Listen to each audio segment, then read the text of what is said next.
요 내용이었습니다. 이제 돌트신경 첫째 교리 7항 문제를 풀고 8항 본문을 확인할 시간입니다. 먼저 돌트신경 제7항의 문제 부분을 펼쳐주시기 바랍니다. 오늘 문제가 상당히 많습니다. 문제를 미리 다 풀어주셨길 바랍니다. 돌트신경 제7항 한정된 작정과 오류에 대한 반박 첫 번째에 대한 문제들을 풀어보도록 하겠습니다. 여기에 대한 문제는 특별히 이 1번의 A부터 K까지는 이 본문에 나온 내용을 읽어보며 하나씩 풀도록 하겠습니다. 자, 그럼 함께 이를 나누어 보도록 하겠습니다. 질문 첫 번째. 돌트신경은 다음에 대해 어떻게 가르칩니까? 이제 A부터 K까지가 있습니다. A. 하나님의 작정은 바뀔 수 있습니까? 얘는 제7항의 정의에 나타난 불변하는 작정과 관련된 것입니다. 불변한다? 라는 것은 변하지 않는다는 것이지 않습니까? 자, 그렇게 이는 다음과 같이 우리가 고백했습니다. 우리의 하나님께서 영원히 동일하시고 변하지 않으시는 것과 같이 그분의 작정 또한 불변합니다.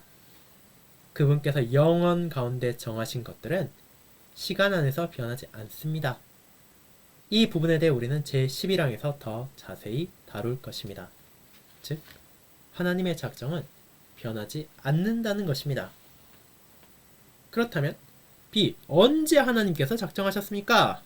이것은 세상의 기초를 놓으시기 전에 선택하셨는데 라는 부분에 나옵니다. 하나님의 작정은 사람의 창조보다 앞서 세워진 것이며 사람의 행위에 기반한 것이 아닙니다. 오히려 이 선택의 작정이 우리의 역사의 운행을 결정합니다. 우리는 이에 대해 앞선 제6항의 내용을 참조할 수 있습니다. 즉, 하나님께서 작정하신 것, 그것이 사람의 창조보다 더 앞서서 세워진 것이라는 것입니다. 자, 그렇다면 이제 봅시다. C. 하나님의 작정의 보편성은 무엇입니까? 이 보편성은 말 그대로 특별한 구분이 없다는 것입니다. 보편교회라고 말하는 것처럼 이 보편성이라고 말하는 것은 전 인류로부터라는 정의 안에 나타납니다. 하나님의 선택의 작정의 보편성은 바로 이것입니다. 구약시대에는 하나님께서 이스라엘을 자신의 특별한 나라로 택하셨지만 신약시대 하나님께서는 전 인류로부터 택하셨다는 것입니다. 하나님의 선택의 작정의 보편성은 그리스도의 교회가 하나가 되기 위해 노력하는 보편성의 기반이 됩니다. 즉, 하나님께서는 이미 세상의 기초를 놓으시기 전에 전 인류로부터 택하셨다는 것입니다. 그것이 구약시대에는 이스라엘이라는 특별한 나라에 한정되었지만 신약시대에는 그리스도 안에서 전 인류로부터 그분의 백성들을 택하셨습니다. 그것이 이미 세상의 기초가 놓아지기 전에 결정이 된 하나님의 뜻이기에 우리는 하나님의 작정의 보편성 안에서 교회의 보편성을 바라볼 수 있다는 것입니다. 그렇다면 이제 D를 봅시다. 하나님께서 그분의 작정을 세우실 때 어떤 상태의 사람을 간주하셨습니까? 어떤 상태의 사람? 즉, 하나님께서 그 작정을 세울 때 사람이 어떤 상황이라는 것을 간주하고 세우셨냐는 것입니다. 이는 자신의 과오로 타락한이란 정의에서 나타납니다. 교부들은 다시 한번 하나님의 선택의 작정의 은혜로운 성격을 확실하게 합니다. 하나님께서는 모든 사람을 영원한 파멸로 정죄하신다 하더라도 아무에게도 불의를 행하신 것이 아닙니다. 왜냐하면 그들 스스로의 죄가 그것을 요구하기 때문입니다. 우리는 이것을 제1항에서 봅니다. 세심한 독자는 그와 대조되는 것을 발견하게 될 것입니다. 몇 줄이에서 우리는 비번에서 보았듯이 하나님께서 세상의 기초를 놓으시기 전에 자신의 백성들을 선택하셨음을 고백하기 때문입니다. 이제 우리는 하나님께서 죄로 인해 타락한 인류로부터 우리를 택하셨음을 고백합니다.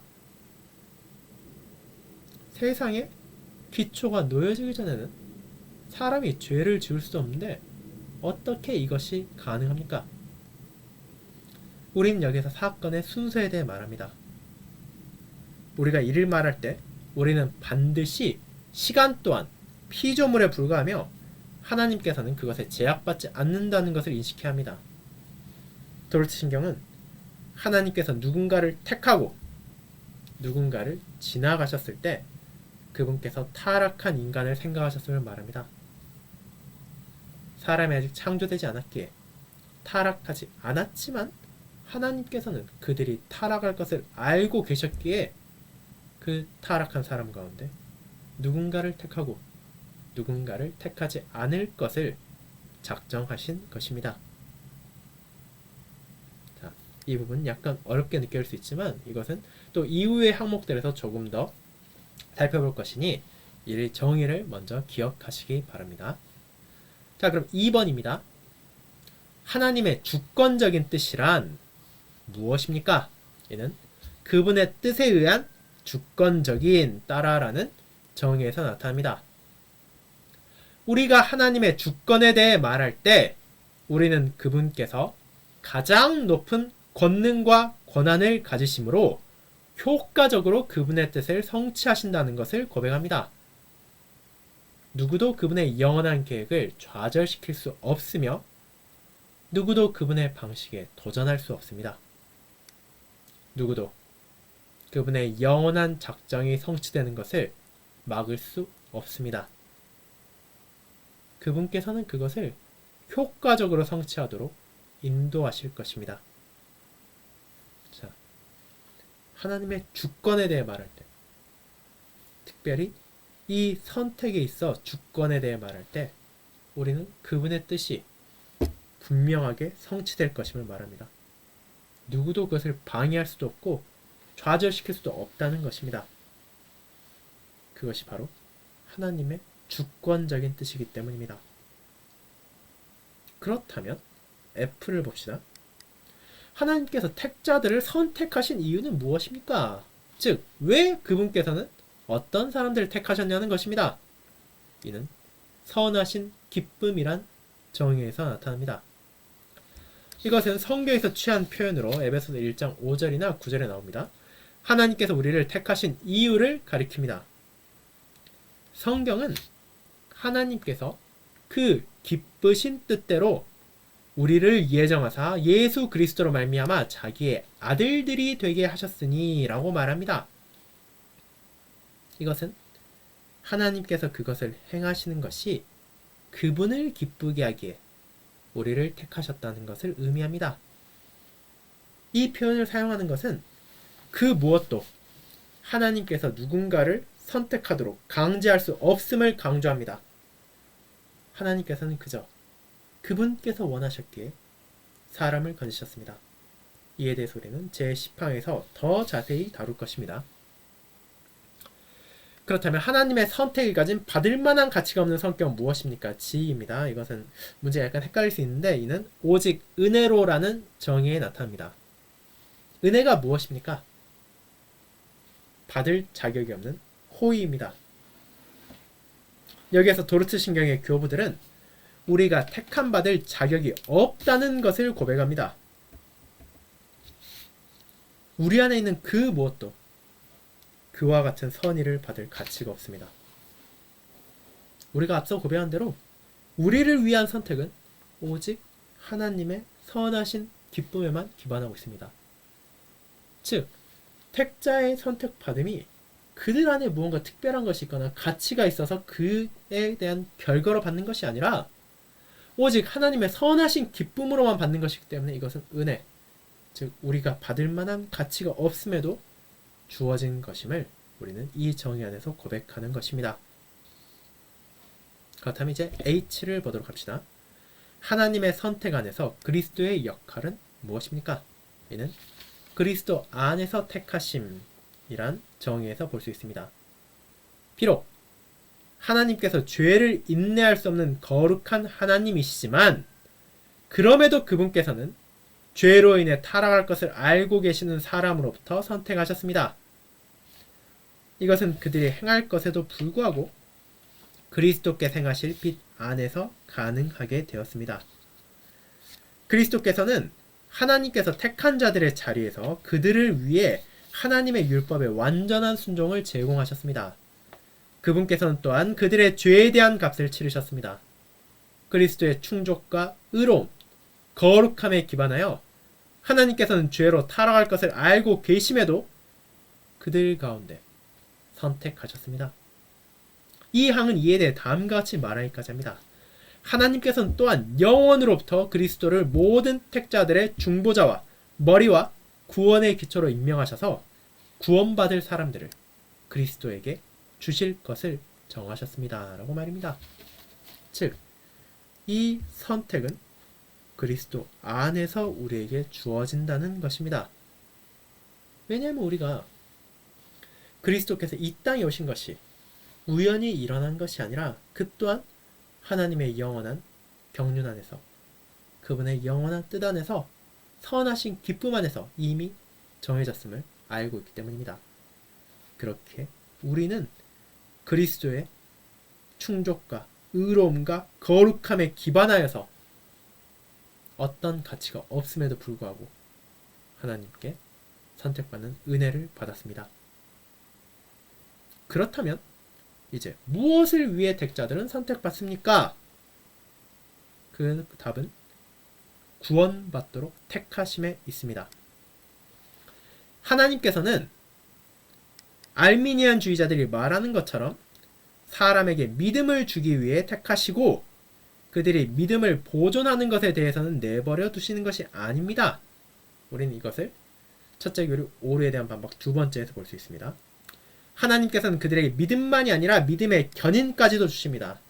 그분께서는 그들을 구원의 길 위에 두시고 그들이 그 길 안에 머무름으로 분명히 구원받도록 택하셨습니다. 그러므로 그들은 믿도록 택함받을 뿐 아니라 또한 구원받도록 선택되었습니다. 이 주제에 관해서는 제 8항, 오늘 우리가 살펴볼 8항의 내용을 살펴보시기 바랍니다. 즉, 택자들의 선택은 믿음을 주기 위한 것만이 아니라 그들이 믿음 안에서 견인되어 구원받도록 선택받았다는 것입니다. 이것이 어떻게 다른 것인지는 이제 우리가 다음 문제들을 풀어보며 함께 살펴보도록 하겠습니다. 제2. 택자의 수와 이름에 대해서 어떻게 말하고 있습니까? 이는 제한된 수의 특정한 사람들을 이라는 정의에서 나타납니다. 하나님께서는 얼마나 많은 수의 사람을 구원할 것인지를 정하셨을 뿐 아니라 특정한 사람들을 구할 것을 결정하셨습니다. 알미니안 주의자들은 이를 거부하며 하나님의 선택은 근본적으로 구원에 대한 새로운 조건일 뿐이며 제한된 수의 특정한 사람이 아님을 주장했습니다. 이 주제에 대해 더 자세히 다루는 제10항과 오류에 대한 반박 첫 번째, 세 번째를 보시기 바랍니다. 즉, 하나님께서는 몇 명을 구원할 것인지도 정하셨고 그들이 누구인지까지도 정하셨다는 것입니다. 예를 들어 수만 정해놓고 그 안에 누가 될 것인지는 앞으로 살펴보자 이런 것이 아니라 영혼 가운데 이미 몇 명이 구원받을지 그리고 그들은 누가 될 것인지를 이미 다 정하셨다는 것입니다. 그렇다면 이제 K를 봅시다. 그와 같은 선택의 목적은 무엇입니까? 그분의 영광스러운 은혜의 부유함을 찬양하게 하기 위함입니다. 여기에 하나님의 선택의 작정의 목적이 놓여 있습니다. 하나님께서는 그들의 구원을 통해 그들이 하나님의 영광스러운 은혜를 찬양할 수 있도록 그들을 선택하셨습니다. 이것은 교부들이 사람의 영광도 일정 부분 있다고 말하는 알미니안 이단의 주장에 대해 하나님의 영광을 지키기 위해 반박하는 것입니다. 즉, 이 선택의 목적은 하나님의 은혜의 부유함을 찬양하도록 하기 위한 것입니다. 나를 높이기 위한 것 아니고 나를 내세우기 위한 것 아닙니다. 오직 하나님께 모든 영광이 돌려져야 함을 이 선택의 교리는 보여줍니다. 자, 그렇다면 이제 2번 문제를 보도록 합시다. 알미니안 주의자들은 하나님께서 택함을 위해 무엇을 하셨는지에 대해 말하길 선호하며 누구를 택하셨는지에 대해 말하려 하지 않습니다. 그 이유는 무엇인지를 설명하고 성경에 근거하여 이를 반박하시기 바랍니다. 자, 알미니안주의자들은 선택이 그저 새로운 조건이라 말합니다. 믿으려 하고 믿음과 순종 가운데 견인하려는 모든 사람들을 구원하는 것이야말로 하나님의 선택이며 새로운 조건이라는 것입니다. 그리고 그들은 특정한 사람에게 믿음의 선물을 주는 것과는 선택이 아무 관련도 없다고 말합니다. 그 이유는 우리가 잘 알고 있습니다. 우리가 이미 앞서 살핀 것처럼 그들은 여전히 사람이 스스로 믿을 능력이 있다고 주장하기 때문입니다. 그렇게 하나님의 믿음의 선물이 필요 없습니다. 하나님의 선택의 작정은 누가 믿음의 선물을 받을 수 있는 것에는 영향을 주지 않고 그저 믿고 순종하는 자들을 구원하는 데 있을 뿐입니다. 그렇지만 이것이 어떻게 성경과 반대됩니까? 우리가 본문에서 보듯이 요한복음 17장 6절을 교부들이 인용했습니다. 세상 중에서 내게 주신 사람들에게 내가 아버지의 이름을 나타내었나이다 라고 말입니다. 믿음은 하나님께 주신 선물입니다.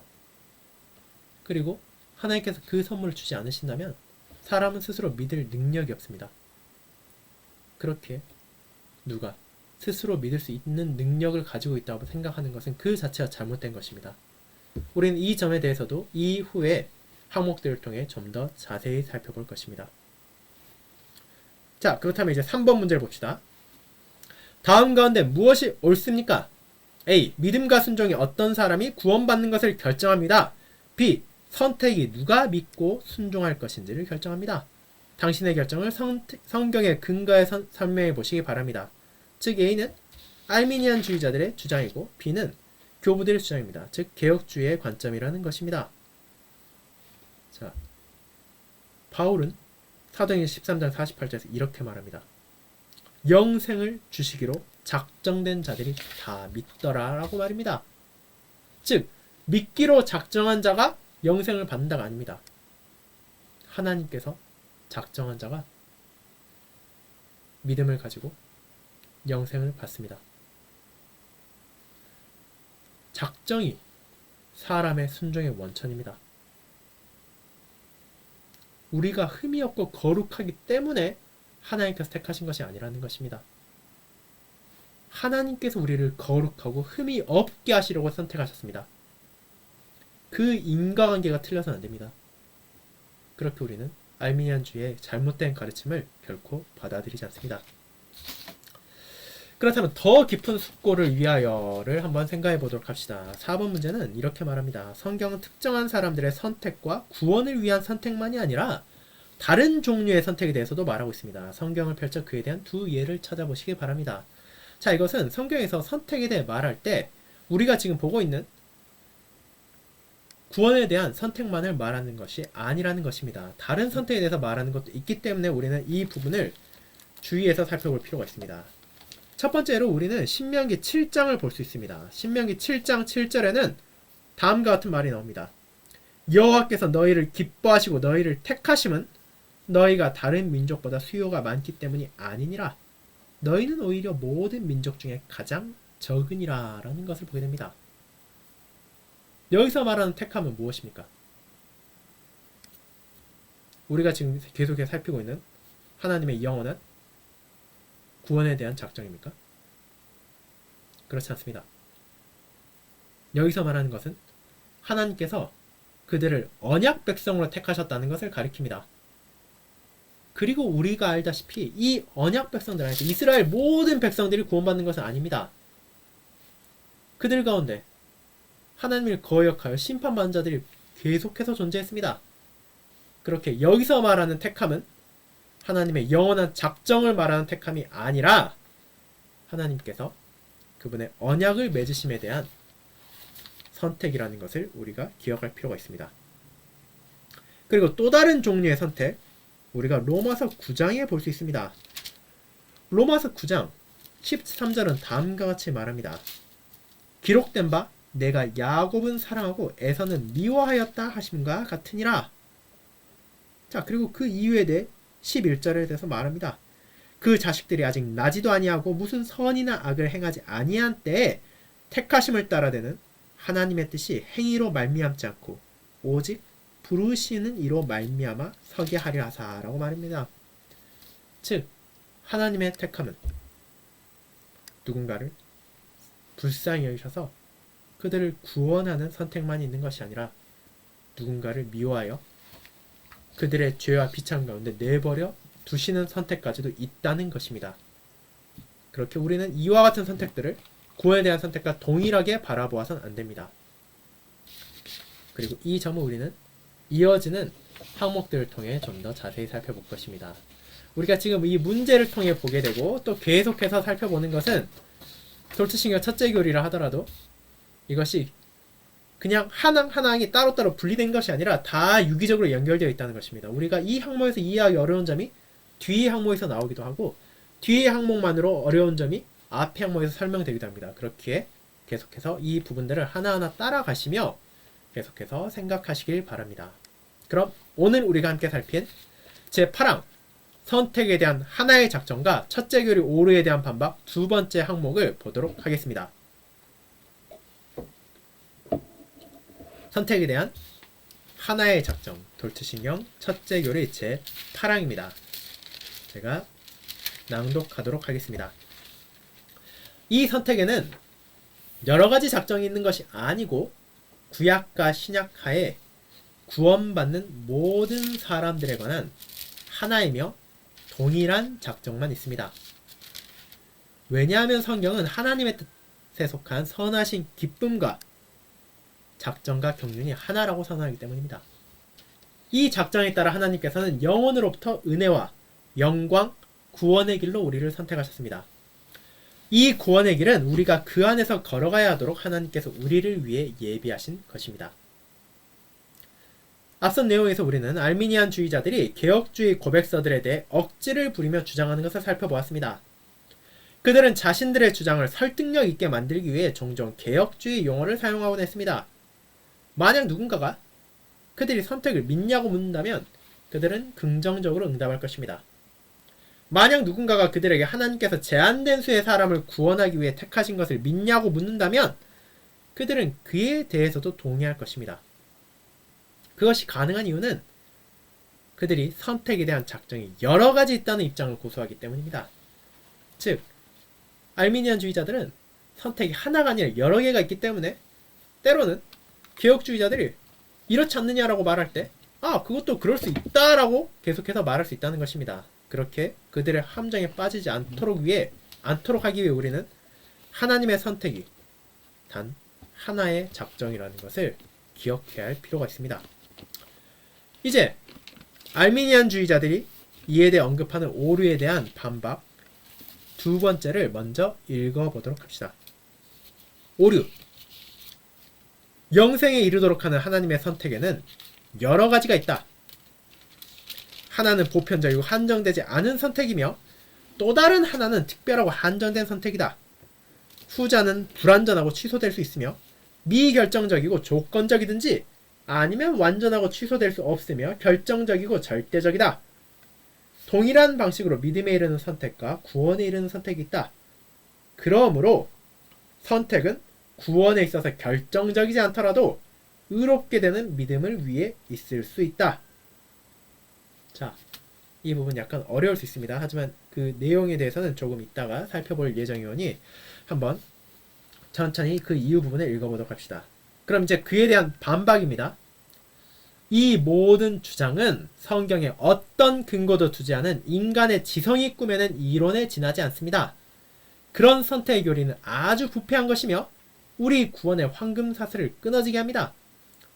이렇게 로마서 8장 30절을 인용합니다. 그 부들은 또 미리 정하신 그들을 또한 부르시고 부르신 그들을 또한 의롭다 하시고 의롭다 하신 그들을 또한 영화롭게 하셨느니라. 자, 여기에서 기록된 알미니안주의자들의 주장은 즉 오류는 이해하기 쉽지 않습니다. 그들이 사용하는 많은 용어들이 여러분에게 낯설 것입니다. 그런 어려운 용어들을 정의하는 것이 유익할 것입니다. 먼저 알미니안주의자들은 보편적인 선택과 특별한 혹은 한정된 선택을 구별합니다. 한 선택이 보편적이라 불린 이유는 그것이 특정한 개인들이 아니라 모든 인류를 보편적으로 다루고 있기 때문입니다. 이 작정은 또한 한정되지 않은 것이라고도 불리는데 그것이 한정된 개인들을 포함되거나 누군가가 제외되는 것을 정하지 않기 때문입니다. 다른 선택은 특별한 것이라고 불리는 이유는 그것이 특별하고 한정적인 개인에 대한 것이기 때문입니다. 그것은 또한 한정된 것이라 불리는데 이는 그 작정이 특정한 개인들이 포함되거나 제외되는 것을 정하기 때문입니다. 이 두 번째 작정, 특별하고 한정적인 작정은 두 가지 다른 선택들로 다시 나눌 수 있습니다. 하나는 불완전하고 취소될 수 있으며 미결정적이고 조건적인 작정입니다. 그것이 불완전한 이유는 하나님께서 그 선택을 열린 채로 남겨두셨기 때문입니다. 그것은 작가가 결말을 맺지 않은 이야기와 비교할 수 있을 것입니다. 독자는 반드시 스스로 결론을 지어야 합니다. 이 작정의 경우 하나님께서는 결말, 즉 사람이 견인될 것인지 다르게 말하자면 믿음 안에서 계속되고 실제로 구원받을 것인지를 작성하지 않으셨습니다. 사람이 스스로 그 끝을 기록해야 합니다. 그것이 취소될 수 있는 이유는 믿음으로 이르도록 혹은 구원받도록 선택받은 사람들이 취소되거나 삭제될 수 있기 때문입니다. 이것은 만약 그 개인들이 믿기를 거부하거나 믿음으로 나온 후에 그것을 저버렸을 때 일어날 것입니다. 그것이 미결정적인 이유는 하나님께서 이 작정 안에서 선택하신 자들이 실제로 믿음이나 구원으로 나올 것인지를 결정하지 않으셨기 때문입니다. 이 결정은 사람에게 넘겨져 있습니다. 그것이 조건적인 이유는 믿음의 조건을 충족한 사람만이 그들이 받은 구원의 선택을 상속받을 것이기 때문입니다. 그들은 반드시 믿음 안에서 하나님의 은혜를 받아들이고 붙잡아야 합니다. 만약 그들이 그렇지 않는다면 그들이 받도록 선택받은 것을 상속받지 못할 것입니다. 자, 이제 또 다른 작정을 보도록 하겠습니다. 또 다른 작정은 완전하고 취소될 수 없으며 결정적이고 절대적이라고 묘사됩니다. 그것이 완전한 이유는 이 결정이 그것의 완성 혹은 끝으로 인도할 것이기 때문입니다. 이 결정은 저자가 이미 결말을 작성한 이야기와 비교할 수 있습니다. 독자는 그 뒤에 무엇이 일어날지 의문을 가질 필요가 없습니다. 사람의 믿음과 그 믿음 안에서의 견인에 대한 그분의 예지를 통해 하나님께서는 이 결정 안에서 이야기의 끝을 작성하셨습니다. 그것이 취소될 수 없는 이유는 믿음에 이르도록 혹은 구원받도록 선택받은 사람들이 취소되거나 삭제될 수 없기 때문입니다. 하나님께서는 그와 같은 개인들이 믿음으로 이루고 끝까지 그 믿음 안에서 머물 것이라는 것을 알고 계십니다.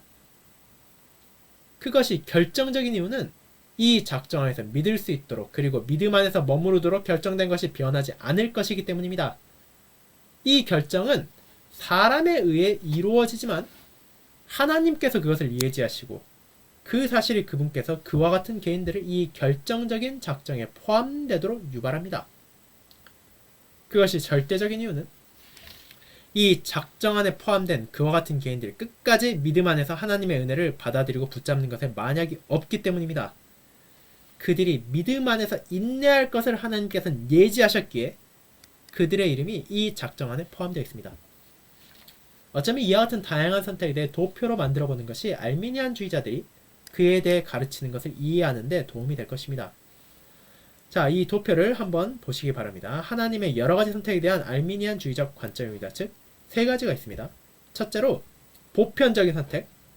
하나님께서는 율법의 행위 대신 믿음이라 불리는 구원의 새로운 조건을 선택하셨습니다. 이 작정은 보편적 혹은 한정적이지 않은 것인데 그 이유는 하나님께서 그들 중 누구도 선택하지 않으시고 모든 사람들이 이 조건을 충족할 수 있도록 열어주셨기 때문입니다. 두 번째로 특별한 선택이 있습니다. 하나님께서는 사람을 선택하십니다. 이 선택은 특별한 혹은 한정적인 것인데 그 이유는 하나님께서 실제로 특정한 혹은 사람을 선택하시기 때문입니다. 이 특별한 선택 가운데 첫 번째 미결정적인 선택이 있습니다. 믿음으로 혹은 구원으로.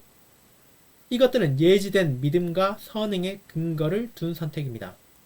이 선택은 미결정적인데 왜냐하면 믿는 자 혹은 구원받은 자가 후일 그 믿음을 저버리고 자신의 구원을 상실할 수 있기 때문입니다. 두 번째 특별한 선택은 구원에 대한 결정적인 선택입니다. 이것들은 예지된 믿음과 선행 안에서의 인내의 근거를 둔 선택입니다. 이 선택은 결정적인데 왜냐하면 믿고 구원받은 자가 그들의 믿음과 구원 안에서 인내할 것이기 때문입니다. 이와 같은 선택에 대한 여러 가지 작정에 대해서 돌트신경의 교부들은 구원받는 특정한 사람들과 정죄 가운데 유기될 사람들에 대한 하나의 작정만이 있다는 것을 고백했습니다. 선택된 자는 말씀의 선포 아래에서 회개와 믿음으로 인도하고 선행을 낳으며 믿음 안에서 견인되고 영광받을 것입니다. 성경은 결코 하나님께서 택하신 자들이 상실될 것이라고 말하지 않습니다. 그와 반대로 성경은 하나님께서 그리스도께 주신 자 중에 하나도 잃어버리지 않을 것이라고 말합니다. 요한복음 6장 39절을 참고할 수 있습니다. 성경은 선택에서부터 영광까지 계속되며 결코 부러지지 않을 연결고리를 가진 선택에 대한 하나의 작정을 묘사합니다. 바울이 또 미리 정하신 그들을 또한 부르시고 부르신 그들을 또한 의롭다 하시고 의롭다 하신 그들을 또한 영화롭게 하셨느니라 로마서 8장 30절에 기록한 것과 같습니다. 정반대로 택함받지 않은 자들은 결코 진정한 회개나 믿음으로 나올 수 없을 뿐 아니라 선행을 맺을 수도 없습니다. 그런즉 어떠하냐? 이스라엘이 구하는 그것을 얻지 못하고 오직 택하심을 입은 자가 얻었고 그 남은 자들은 우둔하여졌느니라. 기록된 바 하나님의 오늘까지 그들의 혼미한 심령과 보지 못할 눈과 듣지 못할 귀를 주셨담과 같으니라. 로마서 11장 7절 8절입니다. 자, 이 부분은 조금 어렵게 느낄 수 있습니다. 특별히 알미니안 주의자들이 말하는 여러 가지 선택에 대한 관점은 우리를 혼란스럽게 할 수도 있습니다. 다만 이 점에 대해서도 우리가 앞으로 조금씩 살펴갈 것입니다. 그럼에도 우리가 알 수 있는 것은 알미니안 주의자들이 결국 말하는 것은 무엇인지입니다. 그들은 사람의 행동에 끊임없이 주목합니다. 하나님의 작정이 아니라 사람이 조건을 충족할 수 있다. 사람이 하나님의 선택을 받았음에도 그것을 저버릴 수 있다. 혹은 구원에 대한 결정적인 선택을 받은 사람은 하나님의 작정 때문이 아니라 그들이 앞으로 믿음 안에서 견인될 것을 하나님께서 보셨기에 그들이 택함받았다라는 것입니다. 이와 같이 끊임없이 사람에 대해 말하는 것, 사람의 능력, 사람의 선행, 사람의 믿음에 대해 말하는 것이 알미니안 주의자들의 관점이라는 것을 우리는 기억해야 되고 그것이 실제로 성경에서 말하는 하나님의 작정과 반대된다는 것을 기억하도록 합시다. 그럼 뒤에 있는 문제들을 또 풀어주시기 바랍니다. 이제 다 함께 주님께서 가르쳐 주신 기도를 하고 오늘 모임을 마치도록 하겠습니다. 다 함께 기도드리겠습니다. 하늘에 계신 우리 아버지여, 이름이 거룩히 여김을 받으시오며 나라가 임하옵시며 뜻이 하늘에서 이룬 것 같이 땅에서도 이루어지이다. 오늘날 우리에게 일용할 양식을 주옵시고 우리가 우리에게 죄 지은 자를 사하여 준 것 같이 우리 죄를 사하여 주옵시고 우리를 시험에 들게 하지 마옵시고 다만 악에서 구하옵소서.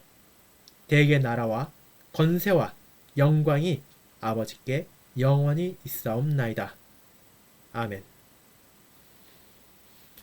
오늘 모임 함께 해주셔서 감사합니다. 또 이번 한 주 남은 시간도 주님 안에서 신실히 또 평안히 보내시고 주일에 교회에서 함께 뵙기를 기다리겠습니다. 감사합니다.